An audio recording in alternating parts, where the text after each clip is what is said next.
Hi, I'm Tom, and this is Adult Game Reviews. This week I decided to finally jump into the Pathfinder and D&D themed visual novel Between Two Worlds by Duskadi Games. I played through Steam, which has 8 chapters released. It's unclear if there are 10 or 12 chapters planned, but based on how things ended, I'm guessing closer to 12. Between Two Worlds is available on Windows, Mac, Linux, and Android. Ever since I was young, I've really enjoyed D&D, Pathfinder, Warhammer 40k, Monster of the Week, and so on. So a Pathfinder themed VN?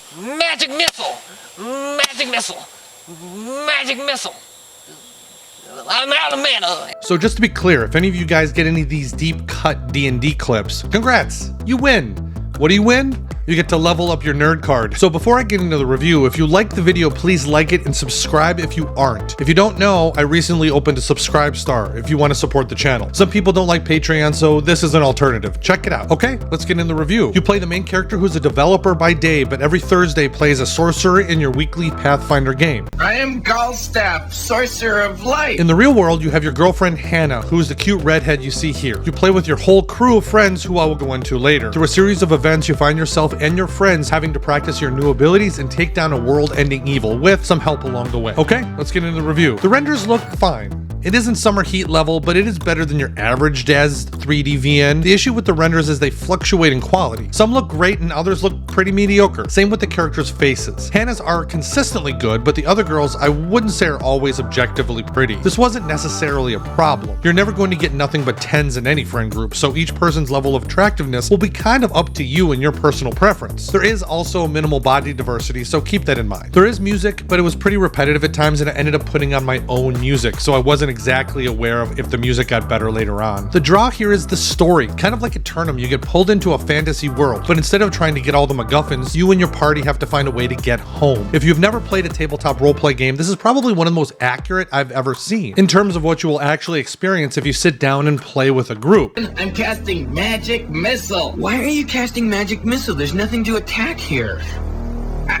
I'm attacking the darkness. What you see in Critical Role and D20 are actors performing, which is not the norm. Between Two Worlds is really realistic, and that is good and bad. Everyone who has played in a good tabletop campaign understands there's usually a lot of walking or travel. Most of this time is when you goof around with your friends and really bond. However, there may be entire gaming sessions where all you're doing is traveling and camping at night to try to survive. For the average person that isn't used to this, it can be really boring. See, those fucking Hobbit movies were boring as hell. All it was a bunch of people walking. So just like a real tabletop campaign, you get chunks of time where it feels like the story drags. I will say that the story was all build up until about the middle of chapter 3, which was fun. Chapter 4, however, was slow again, and while I enjoy the backstory of the characters and you interacting with your girlfriend and all the fun there, it kind of felt like I was reading the beginning of Fellowship of the Ring. Interesting and necessary, but not the most exciting. Once you get to chapter 6 is when it feels like the actual VN takes off. After 6, I was engaged most of the time. I like the little side adventures and decisions you have to make on the way. Besides your girlfriend, there are 2 other love interests available, with one possible in the future. There's also some opportunity early on for flings. You'll understand once you play it. However, a VN where you have a girlfriend and you have a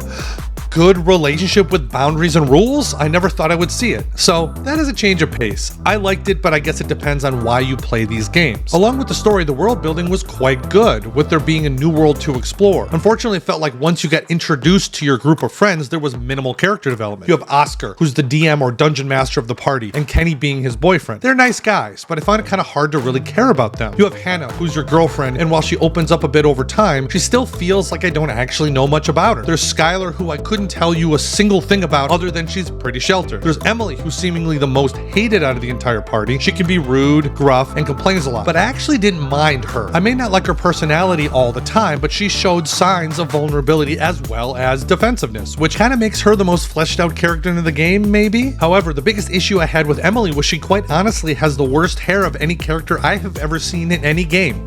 Ever. I can't believe any of the other girls at the table haven't told her with her facial structure she should not have a bob. There are other girls in there, but it feels like I know them even less than the main girls of the party. For some people, they may not care, but I wished I cared a little bit more about the characters than I do. Maybe it's just me. Just like the story itself, the romance scenes are a bit of a slow burn until chapter 3. After that, I really didn't have any complaints. Are there any girls there? Yeah. If there's any girls there, I want to do them. So what did I think? I liked Between Two Worlds. However, if you have never played or don't like tabletop roleplay games, you will find this VN boring. I spent close to 20 hours playing through all 8 chapters. I don't know if I accidentally left the game running, but it did feel like a good amount of content. I've been playing D&D and Pathfinder for all my adult life, so Between Two Worlds felt very comforting, like this was a place I've been before. So if you like tabletop roleplay games, this is a play. If you don't, this is a pass. If you're a closeted D&D fan and never played with real people, then I would wait. Really feeling like you get a good 3 chapters out of 8 possible chapters could be a bit disappointing. So I will be doing a full review of Between Two Worlds when the game fully releases after chapter 10 or 12. I want to thank all my backers, and if you haven't seen my review of Leaving DNA, you can check it out right here. Thanks again. Until next time.